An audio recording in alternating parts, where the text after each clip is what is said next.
He stood in line like everyone else, quiet, calm, holding a valid first-class ticket. But the gate agent paused. Her smile faded.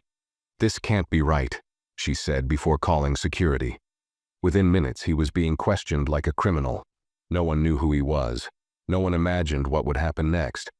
But when he made one silent call from the airport lobby, flights started disappearing, systems began to fail, and by the end of the week, he owned the entire airline.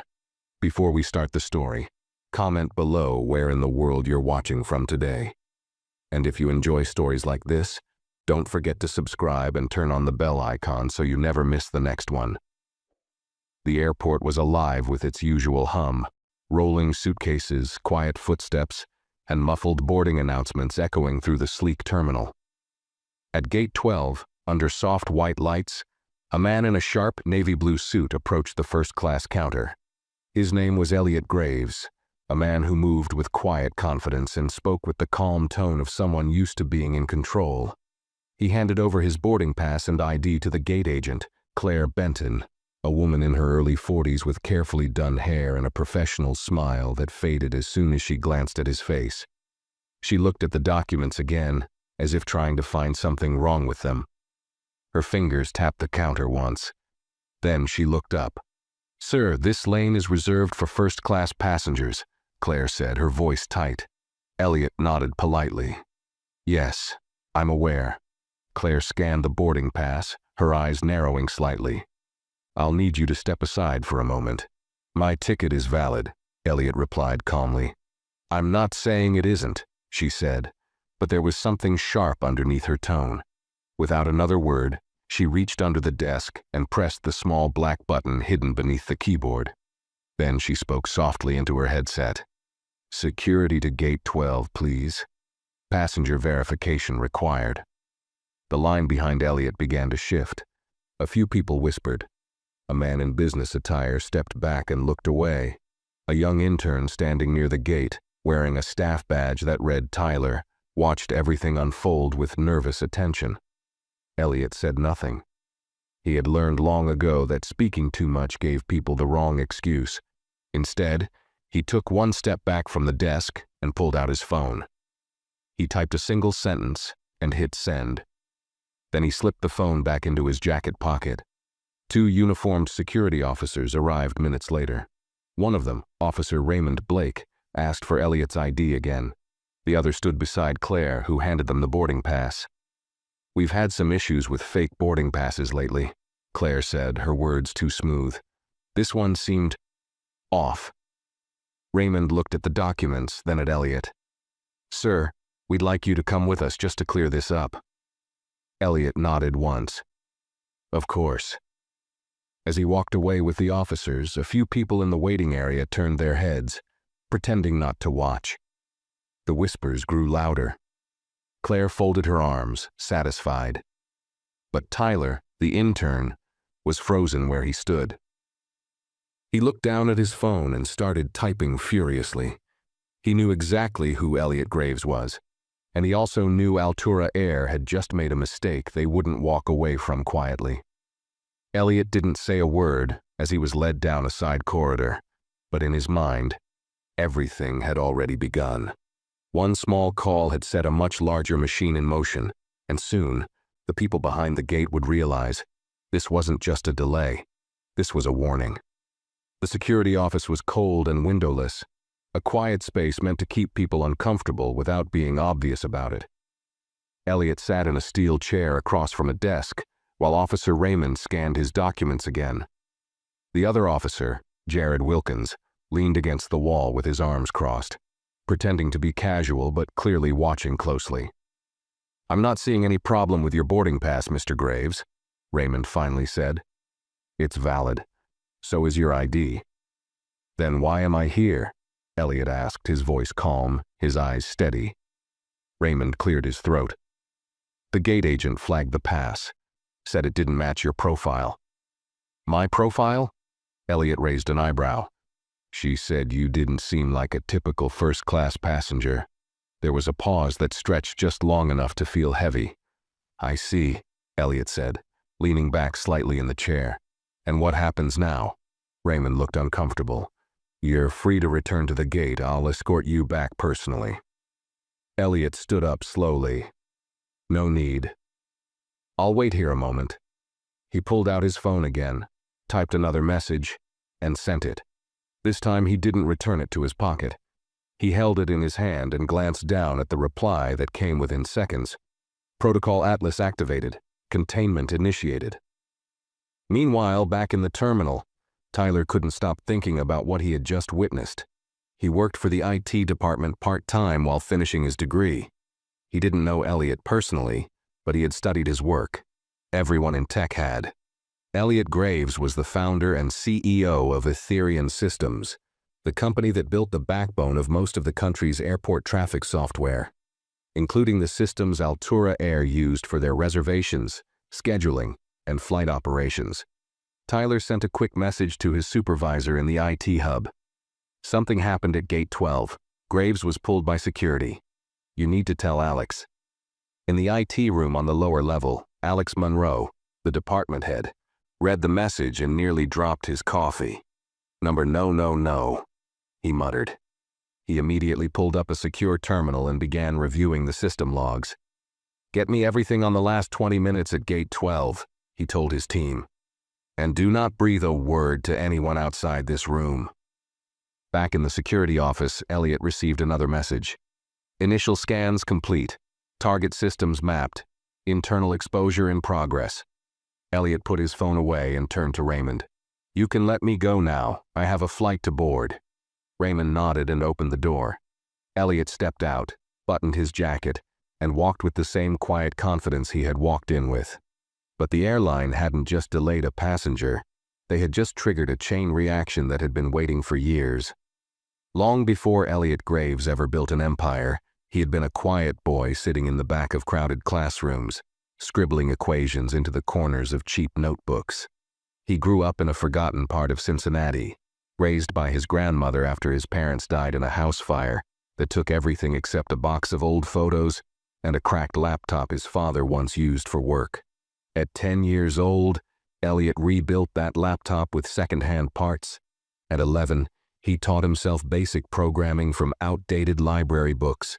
At 12, he developed a scheduling algorithm to help his grandmother manage her night shifts across 3 jobs. He never showed it to anyone. No one ever asked. School was no escape. His teachers called him distracted. His classmates called him weird. He learned early that if he spoke too confidently, he was arrogant. If he stayed quiet, he was invisible.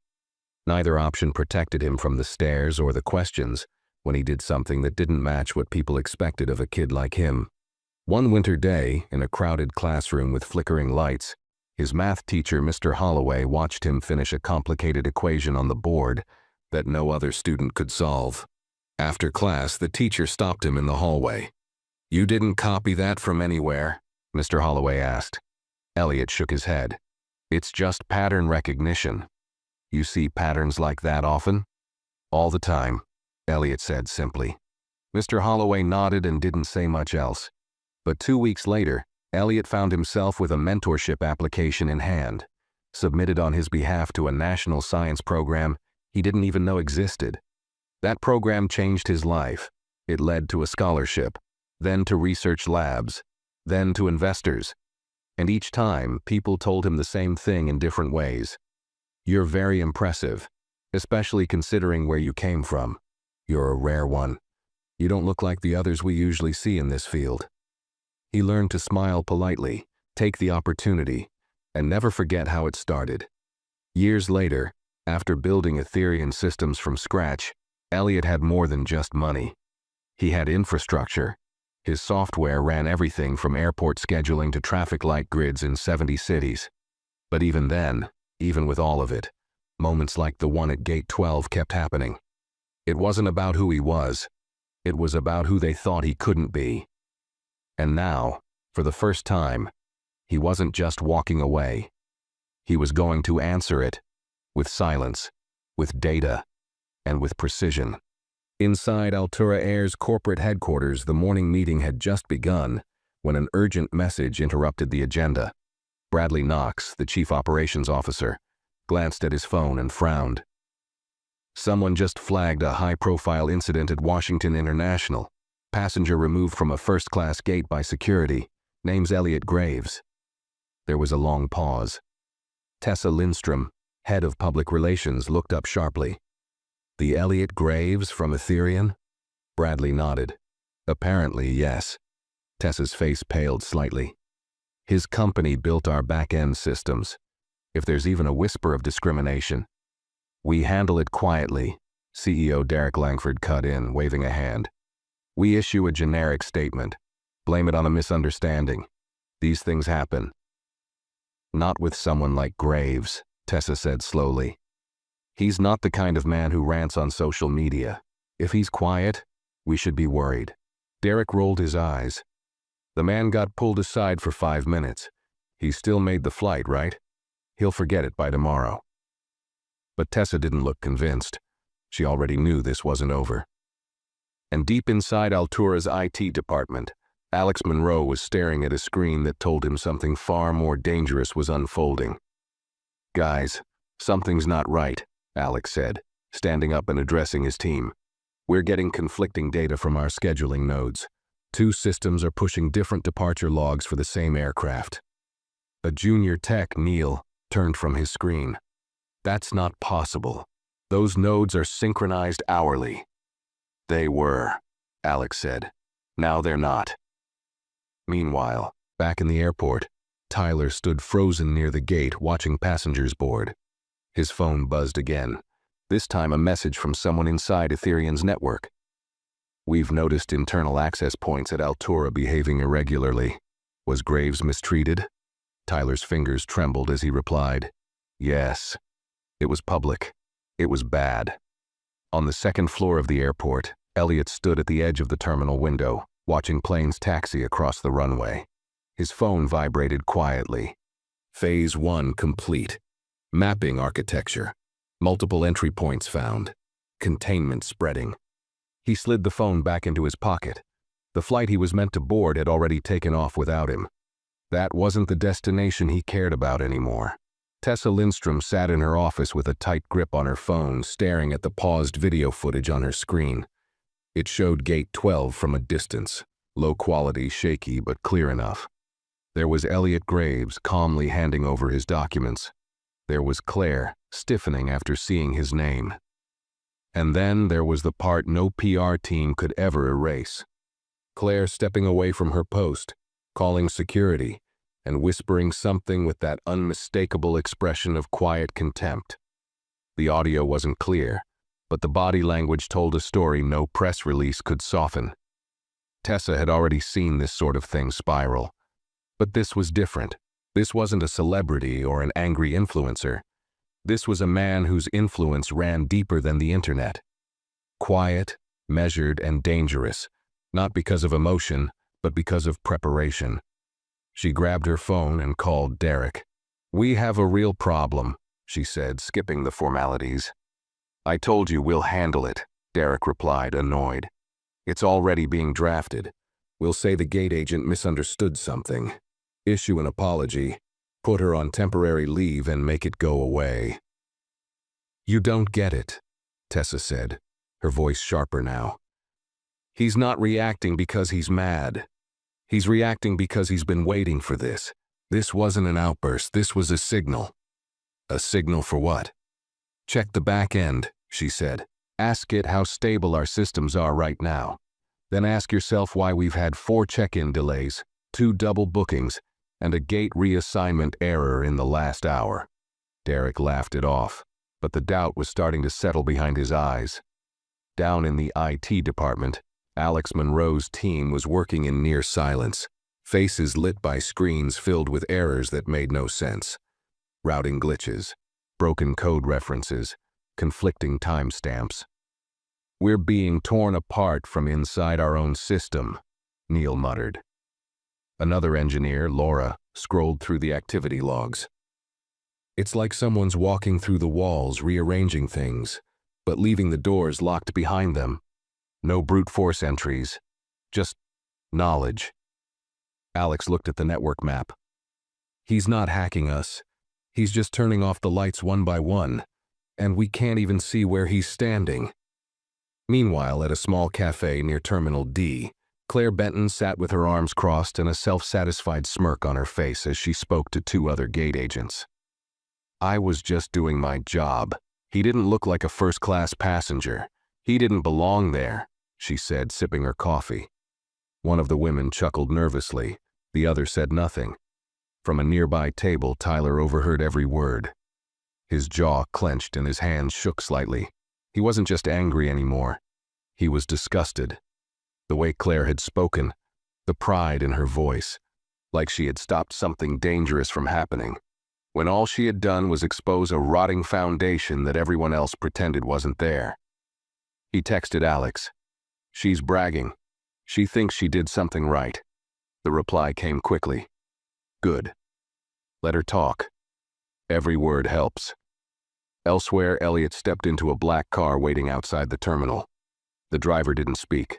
The screen in front of him lit up as soon as the doors closed. Etherion's chief of operations, Evelyn Grant, appeared on the secured line. We're in, she said. Full access to their maintenance reports, staff conduct files, and pilot communication logs. You were right. It's worse than we expected. The discrimination isn't random. It's practiced. And the infrastructure? Elliot asked. Fragile. Their flight management system is 70% dependent on our tech. Pulling support wouldn't crash them. Not immediately. But it would twist them in knots. Elliot nodded slowly, watching the airport fade from view through the window. I want the knots tighter, he said quietly. Let the system start to feel it. Not enough to break, just enough to unravel. Evelyn's voice stayed even. Understood. Elliot leaned back and closed his eyes. Claire had done more than insult him. She had opened the door, and now the whole building was going to feel the weight of its own foundation collapsing. The ripple effects were already reaching the surface, and by mid-afternoon, the first signs of real disruption began to show across Altura Air's network. At New York's Logan Terminal, a gate agent stood confused as two different boarding systems listed the same seat number for two different passengers. In Chicago, a plane was delayed for over an hour because the baggage tracking system showed the luggage was already in flight, on a flight that hadn't taken off. In Houston, a supervisor's login credentials suddenly expired, and every attempt to reset them redirected her to a 404 error. None of the incidents were dramatic enough to cause panic, but they were just strange enough, just frequent enough, to trigger a pattern recognition alert deep in the system.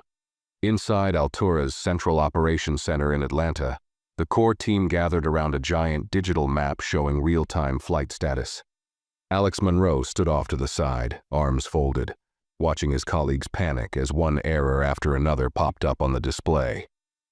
We're getting ghost flights, someone said. What? Flights that don't exist are showing up as active, and some that are supposed to be airborne are disappearing mid-route from our internal view. Another voice chimed in. Our live sync is 13 minutes behind.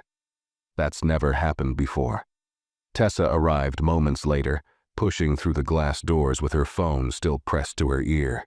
I don't care if the board is demanding updates. Tell them to sit down and wait, she said, then turned toward Alex. Talk to me. Alex pulled up a second screen and displayed the internal audit logs. We're being internally compromised. By who? He paused, hesitating just slightly. By someone who understands our systems better than we do. And not just our scheduling software. Everything. Passenger data, employee records, logistics, maintenance schedules. Tessa's face hardened. Graves. He doesn't even need to touch the system himself. He built the architecture that we're still using.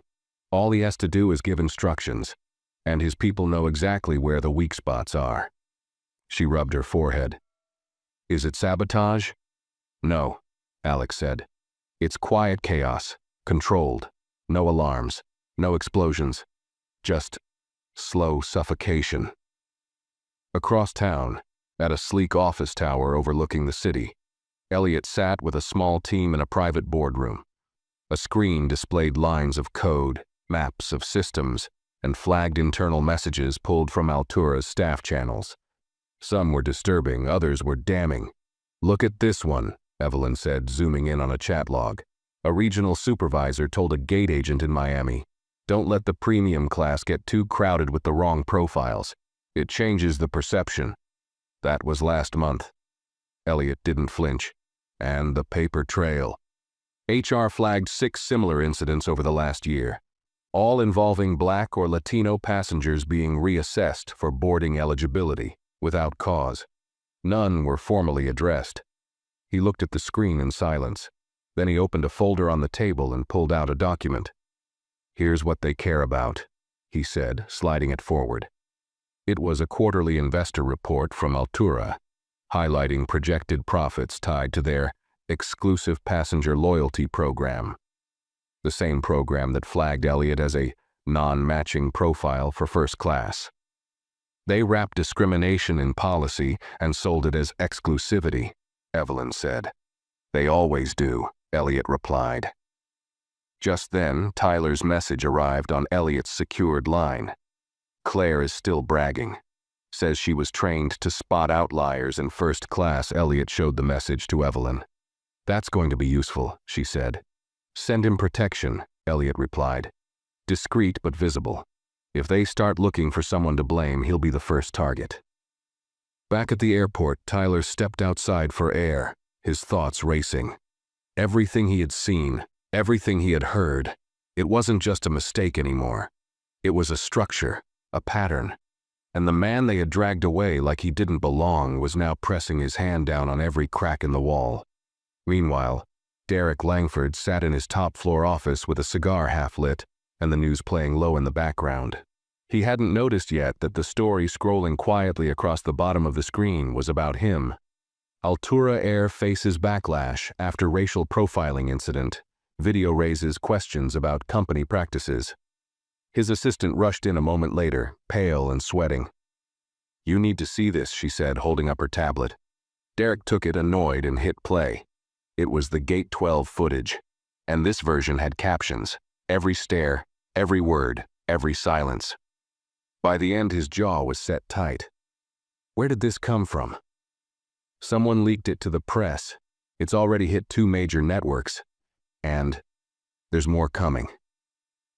Derek stood slowly and walked to the window, watching a plane lift off in the distance. He didn't know it yet, but that would be one of the last Altura flights to leave on time for the rest of the week. At 6:42 p.m., Altura Air's main terminal in Los Angeles experienced a system freeze that locked out boarding gates from accessing live passenger manifests. Within minutes, 4 flights were delayed, 2 boarding groups were sent to the wrong gates, and a customer support kiosk crashed mid-transaction, issuing double charges to more than 50 passengers. Airport staff scrambled, rebooting systems and calling supervisors, but nothing worked. Meanwhile, inside Altura's executive conference room in Atlanta, the board of directors had been called in for an emergency meeting. The mood was tense, the air heavy with confusion and blame. Alan Prescott, the chairman, leaned over the table, staring at the reports that had been thrown down just minutes earlier. "I want someone to explain," Alan said slowly, "how our systems can be falling apart, our brand trending for the wrong reasons, and our legal team completely blindsided, while the CEO sits in silence." All eyes turned to Derek Langford, who looked far less confident than usual. His tie was loosened, the lines around his eyes deeper. "We've contained the worst of it," he said. "We've suspended the gate agent. We've drafted a statement. PR's already in touch with media outlets, and IT is working on system integrity." "System integrity?" Alan snapped. "Your systems are rerouting planes to closed terminals. Our reservation algorithm downgraded elite clients to economy on 3 separate flights this afternoon. And we have a whistleblower leak that's now the most shared article on business forums in the last 12 hours. Derek tried to speak, but Alan raised a hand. "No more talk. I want answers." Just as the room went quiet, Tessa Lindstrom entered holding a printed report. Her face was pale, her voice steady. "We have confirmation," she said. It's not a random glitch. It's not a technical failure. It's coordinated. It's structured.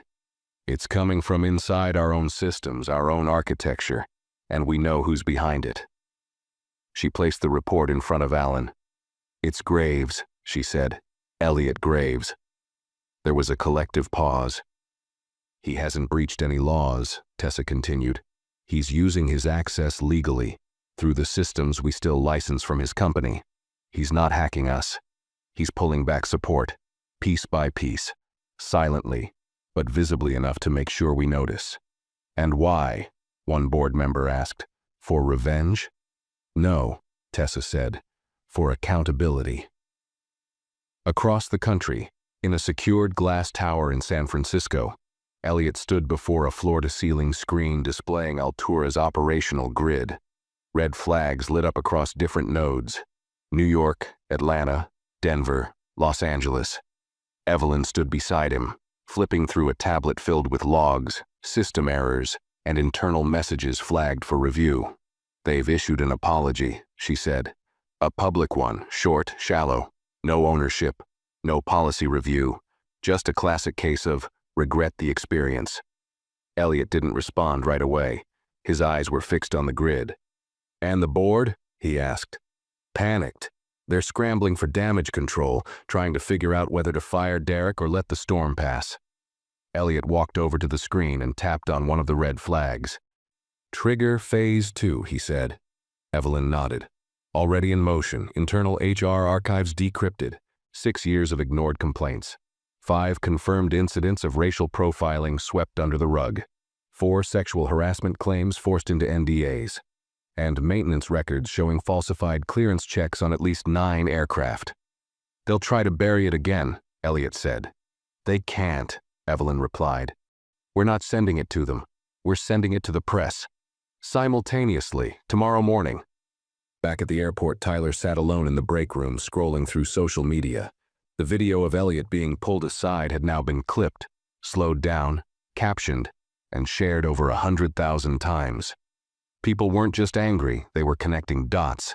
Stories from other passengers began surfacing, screenshots, emails, complaints that matched in tone and timing. And then Tyler received a message on his personal phone from an unknown number. "We appreciate your silence, but we'd like to remind you that employee confidentiality is in effect. Breaches will be reviewed." His heart dropped. Seconds later, another message arrived, from a different number. "Don't be afraid, you did the right thing, you're not alone." Tyler stared at the screen, torn between 2 worlds, one that punished him for noticing, and one that seemed to be quietly preparing to protect him. Meanwhile, the storm that Altura tried so hard to control was spreading faster than they could contain it. And Elliot Graves, silent, invisible, and fully in control, was just getting started. By the time the sun rose over the East Coast the next morning, Altura Air was in full-scale crisis mode. What began as a boarding mistake had become a national headline. The night before, several major media outlets received an anonymous leak. Thousands of documents, emails, internal memos, and complaint records from Altura's own HR archive. Each one told the same story in different forms: racial profiling, discriminatory codes masked as vague profiling policies, safety corners cut, and misconduct buried with payouts and silence. CNN opened their morning report with the headline, "Altura Air accused of systemic discrimination and misconduct. Leaked files confirm long-standing internal failures." NBC followed moments later. Whistleblower documents reveal racial screening policy tied to Altura's first-class program. And then came the most damaging blow, an exclusive with the National Business Channel that aired a clipped, verified recording of a senior Altura executive in a training session saying, "First-class image matters. We want our premium zones to reflect our brand, our loyal, expected clientele." Social media exploded. Under the trending tag number sign Altura Exposed, stories from current and former employees, passengers, and anonymous insiders began surfacing by the minute. Screenshots, testimonies, chat logs. Even a former Altura pilot came forward, describing an unofficial memo that instructed crew to report non-matching profiles in premium cabins for identity verification, regardless of boarding status. Inside Altura's Atlanta headquarters, the boardroom was a war zone. Alan Prescott slammed a thick folder onto the table. "This is federal-level exposure," he said. "Discrimination, mishandling passenger safety, misuse of NDAs, and now public endangerment with your maintenance shortcuts." Derek Langford was no longer calm. He had deep circles under his eyes, his voice dry from hours of arguing. "We didn't authorize this. These were individual managers acting without approval." Alan snapped. "The documents say otherwise. These weren't isolated decisions. This was culture. You built it, or you let it happen." In the middle of the chaos, Tessa received a message on her private device. It came from Evelyn Grant. "Next step depends on your next move. Graves will talk if you're willing to listen. If not, he's ready to finish it." She looked up from the screen, her expression unreadable. "There may still be a path forward, but it won't include the current leadership." "What are you saying?" Derek asked, narrowing his eyes. "I'm saying it's time for you to step down. Today." Derek looked around the table, hoping for support. He found none. Even the faces that had been loyal to him days ago now looked away. "I'll fight this," he said. "You're not in a fight anymore," Alan said. "You're in surrender talks. You just don't know it yet." Back in San Francisco, Elliot sat alone in a quiet corner of Ethereum's 27th floor. The city stretched out beneath him, 1,000 lights flickering in early dawn. His tablet displayed the media coverage in real time. He watched it unfold without expression. He had spent decades building everything they once thought he couldn't, but none of that had changed how he was seen. Not at the gate, not in the air, not even by people who used his systems to run their business. That's what this was really about. Not revenge, not payback, balance, truth. His phone buzzed. It was Evelyn again. "The board wants to meet. They've removed Derek. They're ready to talk." Elliot replied with one sentence. "Then we talk on our terms."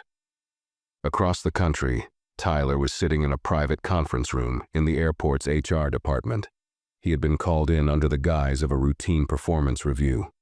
But the moment he walked in, he saw two unfamiliar men in suits, one holding a folder marked Legal Affairs. "Do you know why you're here?" the man asked. Tyler stayed quiet. "We're conducting an internal investigation into recent leaks. Your name came up." Just before he could speak, another phone buzzed. The other man's. He read the screen, went pale, and stepped out of the room. Moments later, an assistant entered and whispered something in the remaining man's ear. "Actually, this review is postponed," he said awkwardly.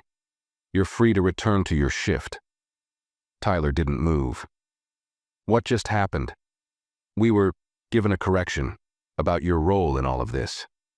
He left without saying another word. Down in Ethereum's cyber response lab, Evelyn turned from her screen. "Tyler's safe. Altura just received notification that if he's terminated, we release their pilot misreport files to the FAA." Elliot nodded. "One crack at a time." Altura's walls were shaking now, and soon the entire structure would have no choice but to fall. Inside Altura's corporate headquarters, the damage wasn't just digital anymore. It was cultural, structural, and irreversible. The building buzzed with low conversations and darting glances. Entire departments moved in silence, unsure if they were still valued employees or just liabilities waiting to be cut. On the executive floor, whiteboards filled with marketing slogans and projected growth curves had been replaced with crisis maps and legal containment strategies. Every conversation began with uncertainty and ended with blame. The board had wasted no time removing Derek Langford. His exit wasn't graceful. It was a closed-door meeting followed by a silent walk past his own assistant and a boxed-up office escorted by security. The press release called it a leadership transition. Inside the walls, everyone knew it was a purge. But it wasn't just Derek. HR executives were being quietly reviewed. The head of security resigned. A regional director who once wrote the now-exposed premium perception memo was placed on leave pending investigation. At the same time, across the country, Elliot Graves arrived at a private meeting space in New York, a neutral location agreed upon by both parties. He was greeted by Rachel Hines, a board liaison known for managing corporate meltdowns. But this was no ordinary damage control. Her handshake was firm, but her voice was cautious. "Mr. Graves," she said, "thank you for agreeing to this conversation." Elliot took a seat at the polished table, folding his hands calmly. "This isn't a conversation," he said. "This is an autopsy." Rachel flinched slightly. "We understand mistakes were made." "These weren't mistakes," Elliot interrupted. "They were systems, taught, enforced, and protected. Your board let it happen, and your CEO encouraged it." Rachel opened a folder filled with proposals. "Altura is prepared to make sweeping changes. We'll settle any pending cases, create a new executive oversight panel, and we're prepared to invest heavily into rebuilding our reputation." "Is that before or after your stock crashes again?" Elliot asked. Rachel hesitated. "We're willing to listen. We want to fix this." "You don't fix a house that's burning," Elliot said. "You clear the ashes and rebuild from scratch." He then opened his own folder. Inside was a comprehensive acquisition proposal. Cole Air, the new aviation division of Attendant, would acquire controlling interest in Altura Air, not as a silent partner, but as full operational leadership. New board, new infrastructure, new name. "You're buying us?" Rachel asked, stunned. "No," Elliot replied. "I'm absorbing you." Rachel's voice lowered. "Do you have any idea what kind of message that sends?" Elliot didn't blink. "The right one." Back in Atlanta, news of the acquisition proposal began circulating within the remaining executive ranks.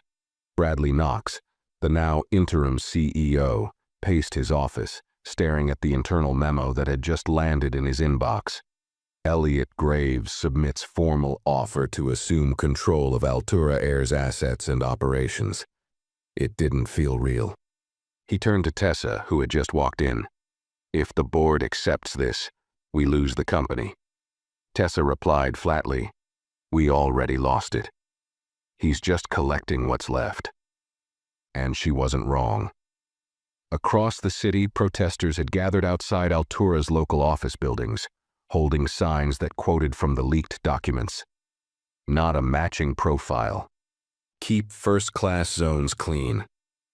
"They didn't see my boarding pass, they saw my skin."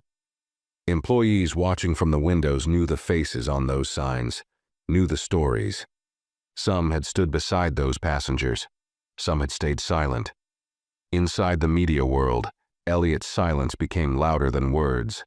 He hadn't posted. He hadn't granted interviews.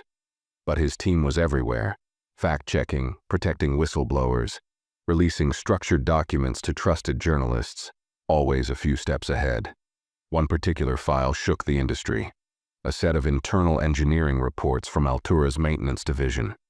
It showed documented cases where planes were cleared to fly despite pending structural concerns, just to avoid delays. Most of them were connected to Altura's cost-saving strategy launched 2 years earlier. The FAA took notice. An investigation was opened. Senators began making statements. And Altura's stock dropped another 16% by the end of that day. Back at Attendant, Evelyn joined Elliot in the rooftop atrium, a quiet space surrounded by glass and plants. The city buzzed beneath them, unaware of the full reckoning unfolding above. "They'll accept the proposal," she said. "They're out of options." Elliot remained still. They were never going to fix it from within. This had to come from the outside. "And what happens when you take it all?" she asked. "What comes next?"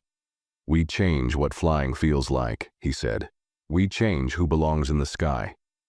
And in that moment, as the wind moved across the rooftop and another message pinged on Evelyn's tablet, "Board preparing to vote tonight," it was clear. The empire hadn't just cracked. It was already his. At precisely 8:03 p.m., the vote was cast. Altura Air's board of directors, once untouchable, once confident they could ride out any storm, unanimously approved the transfer of controlling ownership to Aetherian Systems.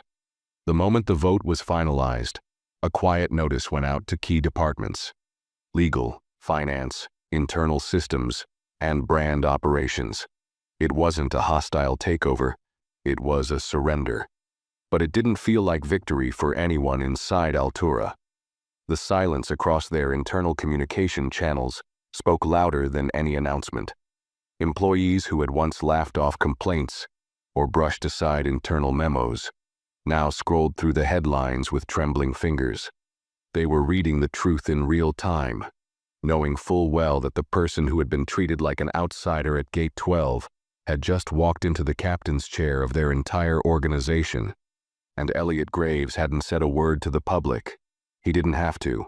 The documents, the exposure, the controlled unraveling of a billion-dollar airline, it all spoke for him. Tessa stood alone in the now half-empty executive floor, watching the official handover unfold through a private system portal. The Altura logo, sleek in silver, slowly faded on the screen and was replaced with a temporary placeholder. Airline rebrand in progress. Ownership transition underway. It was surreal. She had worked here for 12 years, helped build its voice, masked its flaws. She thought she understood the cost of power. Now she realized she had been working for something that had never earned it in the first place. Downstairs, employees gathered in small clusters around their phones. Tyler sat quietly at the back of the staff lounge. The tension in the room was heavy, but no one dared say anything negative anymore. Not after everything that had come out. Not after the whistleblower protections had been activated and confirmed. Tyler's phone buzzed once more. A secure message marked with Ethereum's digital seal.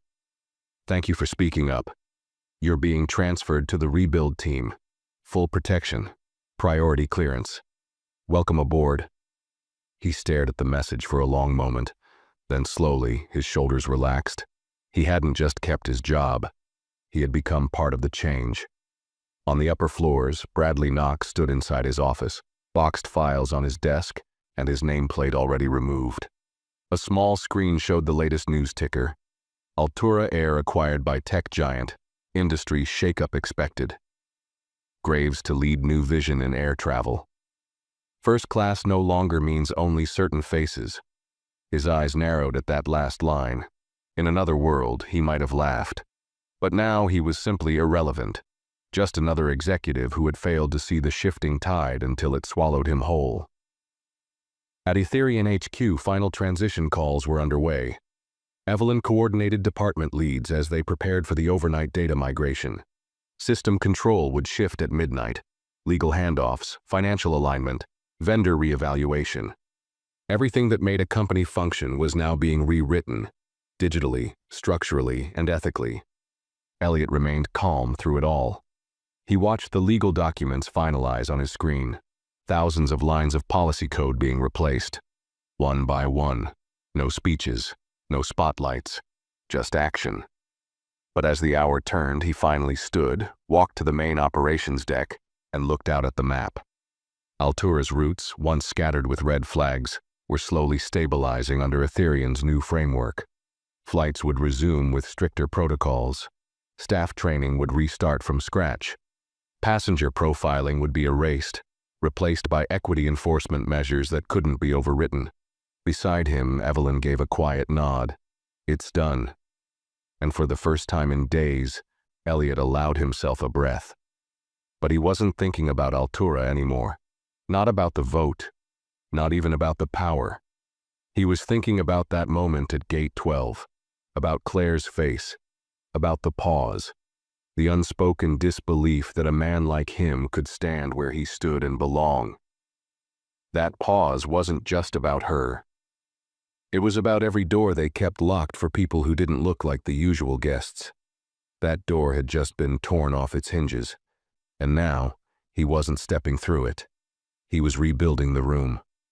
Morning broke across the skyline with quiet promise, but inside the aviation industry, nothing felt routine anymore.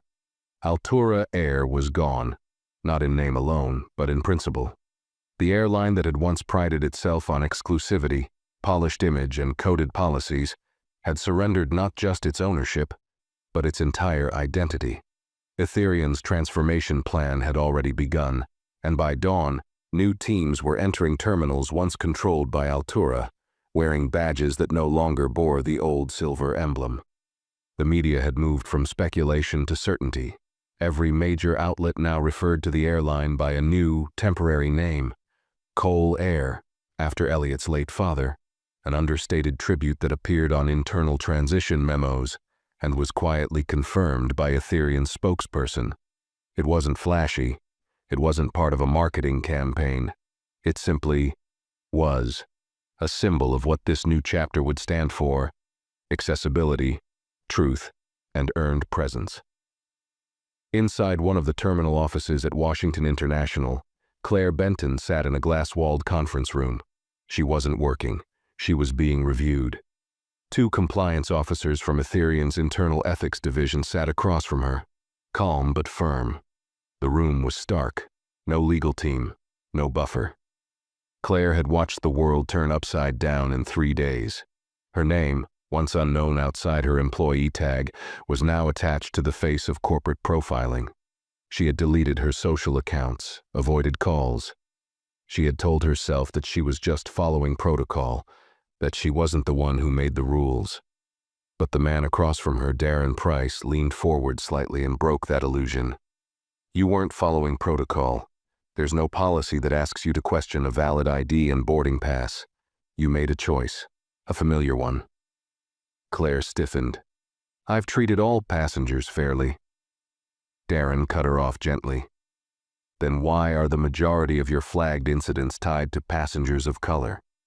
Why were none of your claims ever supported by security logs? And why did you smile when you called for backup that day? She went quiet. The second officer slid a folder across the table. Inside were copies of past complaints. Ones Claire assumed had been dismissed or deleted. Not anymore. Outside that room, staff members moved with cautious purpose. Old signage was coming down. The customer service desks had new scripts. A digital message board above the gates read, "Welcome to a new standard in flight." In another part of the terminal, Tyler stood beside a small group of newly assigned coordinators. His uniform had changed, sleek dark navy, trimmed in subtle gold. But more than that, his role had changed. He wasn't an intern anymore. He was part of the internal operations rebuild team, tasked with creating a better passenger experience and monitoring for behavior that echoed the past. One of the younger agents, Lena, turned to him and asked, "Is it true? The new CEO. He's the one they pulled out of here last week?" Tyler nodded. That was him. She paused. I've never seen something change this fast. That's because no one like him was ever in charge, Tyler said quietly. Meanwhile, at Ethereum's command center, Evelyn Grant stood in front of a live dashboard, monitoring system integration in real time. Each green checkmark confirmed another operational zone brought into full compliance. Hiring practices, complaint reporting, passenger classification protocols. One by one, the weak links were vanishing. Elliot entered the room a few minutes later, his coat draped over his arm. He walked without rush, but everyone noticed when he arrived. He wasn't wearing a suit today. He didn't need to. His presence was command enough. We have 2 weeks before full rebrand goes live, Evelyn said, handing him a brief. And media wants a statement. Elliot took the paper and skimmed it without urgency. Then he placed it back on the table. No press conference, he said. Let the systems speak first. The passengers will feel the difference. That's more powerful than a headline. Understood. There was a pause. A quiet that held weight. Do you want to see the terminal? She asked. Elliot looked up. They've changed Gate 12 already. The signage is down. There's a new plaque going up. Later that day, he walked through that terminal again, not as a man pulled aside, not as someone made to wait in silence, but as the one who now owned every corridor, every gate, every decision. At Gate 12, a quiet plaque had been placed beside the boarding counter. It read, "All seats earned, all faces welcome. Established under new ownership, April 2025. A woman in a wheelchair smiled as an attendant assisted her into first class without question. A family of 4 was directed to priority boarding. No one stopped them. No one second-guessed them. The gate agent smiled, nodded, scanned tickets, and wished each person a safe flight. Elliot stood back unseen, watching. It wasn't perfect, not yet, but it was real. And this time, no one was getting left behind because of how they looked. The days that followed marked a quiet revolution across the airline industry. Not with parades, not with speeches, but with small, exact decisions that echoed louder than any public statement ever could. Elliot Graves never stepped in front of a camera, never issued a press release. He didn't need to explain what had already been exposed, or what had now been rebuilt. Every traveler that walked through the terminals of the newly forming Cole Air felt it, not just a change in brand, but a correction in design. Behind the scenes, the transformation was relentless. Altura's former regional policies were torn out, line by line. Etherian's newly formed aviation ethics unit implemented a passenger neutrality protocol, designed to flag and report profiling behaviors automatically. Facial scans were replaced with encrypted boarding verification systems that removed the need for human interpretation. There were no more outlier checks. No more pauses between the scan and the smile. If the data cleared, the passenger boarded, without assumption, without hesitation. Meanwhile, hundreds of former employees were quietly reviewed. Not all were dismissed. Many had simply followed a flawed system because it was what they were trained to do. But those who had enforced it with pride, those who had gone beyond what policy required, were removed. Not with drama, with precision. The silence of their departure became the loudest lesson. The internal training program, once built around loyalty, image, and corporate etiquette, was replaced with a curriculum called the Passenger Standard. Designed by educators, civil rights advocates, and behavioral psychologists, it taught staff how to dismantle bias, how to listen without judgment, and most of all, how to see people, not profiles. Completion wasn't optional. It was the first condition of employment under the new regime. In a corporate town hall broadcast to all employees, Evelyn Grant stood before the camera. Not Elliot, not a politician, not a corporate lawyer. Evelyn had been with Elliot from the beginning, and it was her voice that carried his message. "This isn't about covering the past," she said, her tone measured, steady. "It's about removing the parts of this company that should never have been allowed to grow. Some of you stayed silent when wrong things happened. Some of you spoke up and were ignored. That ends now. We aren't building a better brand. We're building a better way. And every one of you will decide whether you belong in that future." The message spread. Employees shared clips of it online, not out of fear, out of relief. For the first time, the silence was lifting. In airports across the country, passengers noticed the change, not just in the paint or the uniforms or the new name tags, but in the small things. A mother with 2 children was offered assistance without asking. An elderly couple in economy were upgraded to first class after a delay, not for status, but for dignity. A black teenager traveling alone was greeted by name at the gate, not questioned, not searched. The public began to take notice, not through viral outrage, but through consistent grace. Social media didn't explode with scandal this time. It flooded with quiet gratitude. A woman posted, "I was waiting to be questioned. It never happened. They treated me like I belonged, like it was normal. That's what broke me, that it felt new." A man tweeted, "Used to fly Altura with dread. Flew with Cole Air today. The difference wasn't service, it was the absence of suspicion." And the phrase began appearing in headlines, review sections, and hashtags. The absence of suspicion. It became a quiet motto, not created by marketing but by the people, the ones who knew what it felt like to walk through a space that made them feel small, and now, for the first time, felt seen. Inside Etherian, Elliot read those messages alone in his office. The window overlooked the city, the sky a calm canvas of blue and white. He wasn't interested in victory laps. He wasn't interested in being celebrated. He was interested in knowing that the quiet fear, The invisible weight that passengers like him carried for decades had started to lift. Not everywhere, not overnight. But in the air, at least, it had changed. His father had once told him, long ago, "The sky belongs to everyone, son. It's the earth that forgets that sometimes." He had never forgotten those words, and now, finally, neither would the skies. 10 days after the takeover, a quiet but symbolic event was scheduled at Washington International Airport.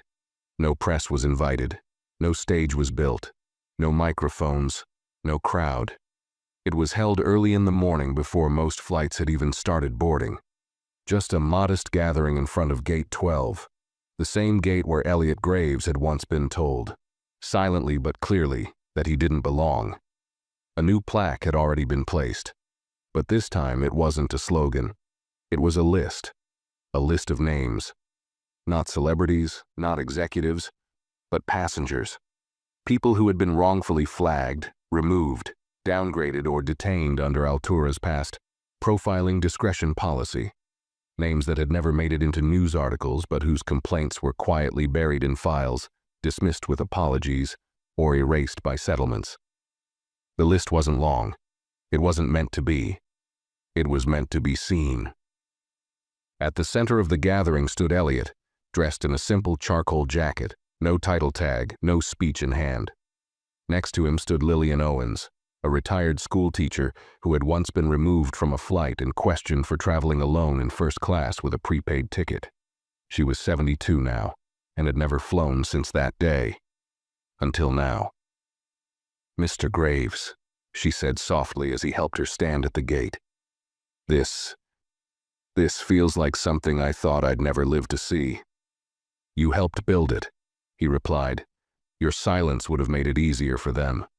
But you filed that complaint. You made a record. That record is what they couldn't erase." Lillian wiped her eyes and smiled. "You're very polite for someone who now owns the runway." Elliot chuckled. "I don't own it. I just returned it to the people it was taken from." Nearby, Tyler stood with Lena, watching quietly as passengers began arriving for the morning flight. Everything looked so ordinary. The scanning, the smiling, the seating. But underneath that ordinariness was something new. Balance. Accountability. And behind the counter was a new face. A gate agent named Connor, trained under the new system. Selected not for his years in the company, but for his response to one simple scenario during his ethics evaluation. "What do you do when someone doesn't look like a first-class passenger?" His answer had been, "I scan the ticket." That was it. That was the standard now.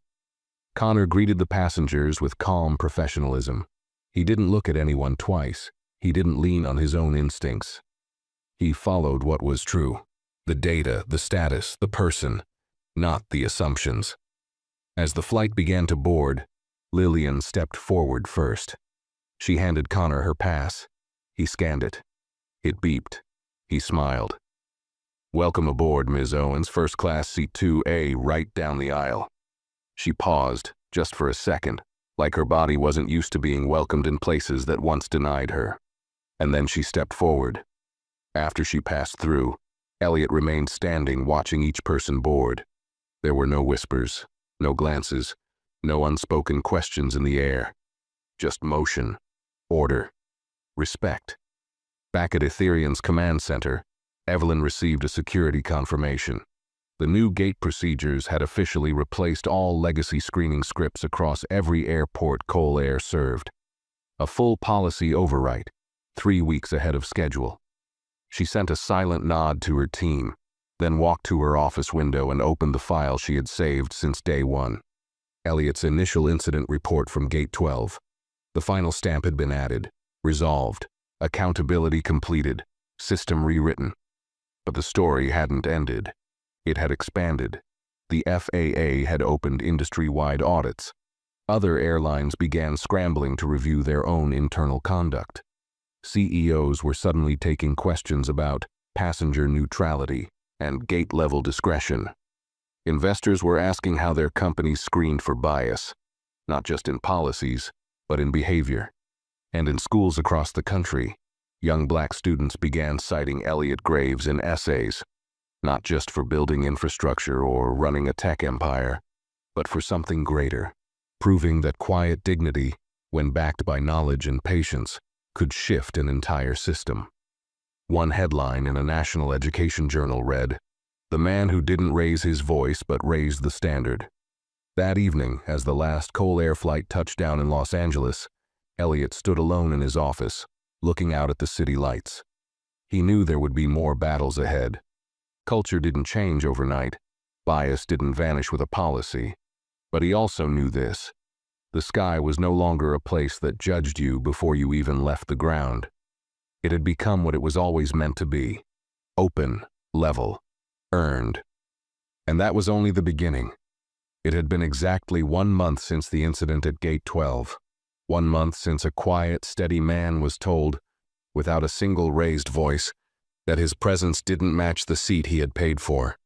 That his name, his suit, his stature didn't align with what they expected to see in first class. And in that 1 month, the world had changed.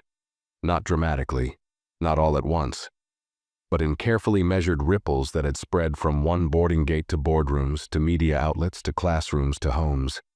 Now, from coast to coast, Coal Air flights moved through terminals with a quiet rhythm, no longer weighed down by the invisible rules once written between the lines of policy and procedure. Travelers who used to prepare for battles they never spoke of, extra questions, second scans, suspicious glances, were slowly learning what it felt like to move without that weight. And yet, inside Ethereum's top floor, Elliot Graves wasn't celebrating. He sat at a long table across from a new advisory panel, one built not of executives, but of citizens. Educators, civil rights attorneys, social workers, disability advocates, and people who had lived the kind of experiences that airlines rarely acknowledged until they made headlines. He had personally chosen every single member. They weren't here to praise him. They were here to challenge him. Across from Elliot sat Monica Reed, a transportation equity expert from Baltimore. Her voice was clear, direct. "Mr. Graves, this isn't just about making Coal Air better than Altura.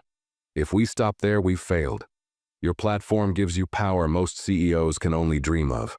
But if you don't build systems that outlive you, the change dies with you."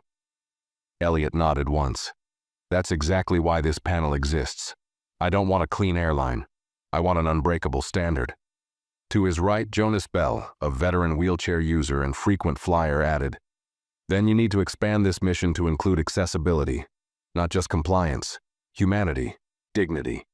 You want a new standard? Make sure people like me don't have to crawl down an aisle ever again." Elliot didn't defend. He took notes. He asked questions. He listened. That was how he'd always led, with silence first, then structure. Over the next 2 hours, the panel debated everything from seating equity to racial bias in flight crew training, from language barriers to de-escalation protocols. By the end of it, Elliot stood up, walked to the whiteboard, and rewrote the 3 core values of the airline, on the spot. Neutral access to all services, protection against behavioral profiling, passenger dignity above all operational targets. "These aren't slogans," he said. "These are rules, locked into every level of system design, from software to staff, and they won't be optional." The room fell silent, not from disagreement, but from the shock of hearing those words in a corporate setting without PR filters or marketing spin. Later that night, as Elliot left the building, he passed through the underground levels of Ethereum's infrastructure hub.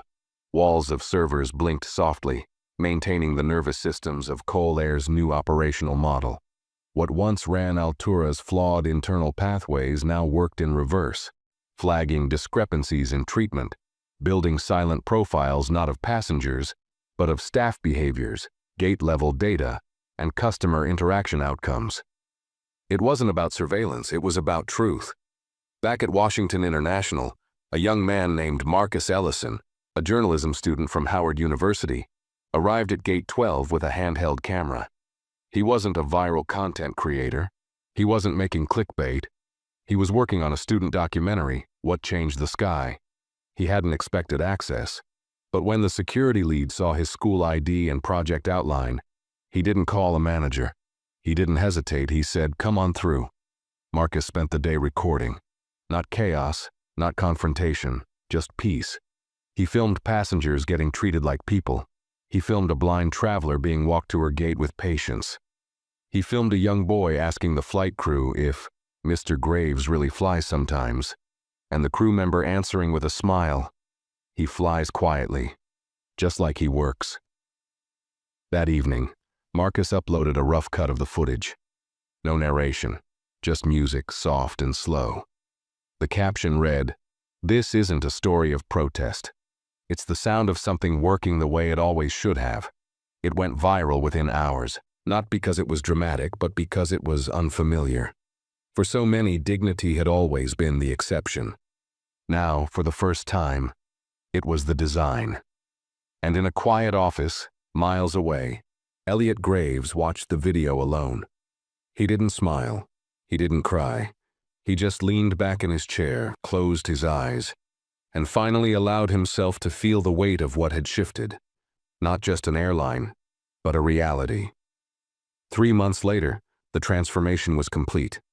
Altura Air, once a name spoken with pride by executives and whispered in frustration by passengers, no longer existed in any legal or operational form.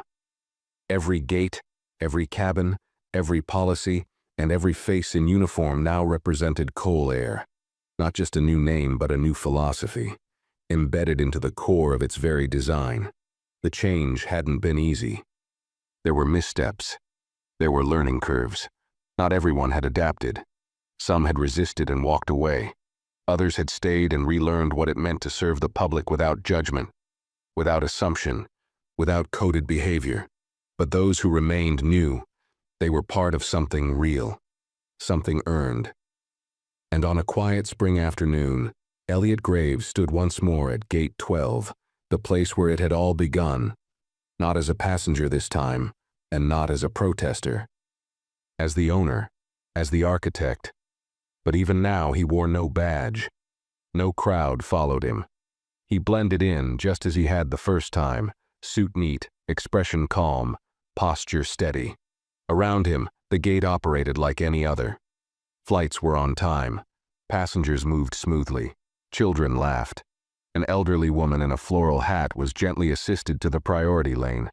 A Latino father held his toddler while showing their boarding pass. No questions. No hesitation. Only warmth. This was what justice looked like when it was no longer loud, when it had been woven into the walls.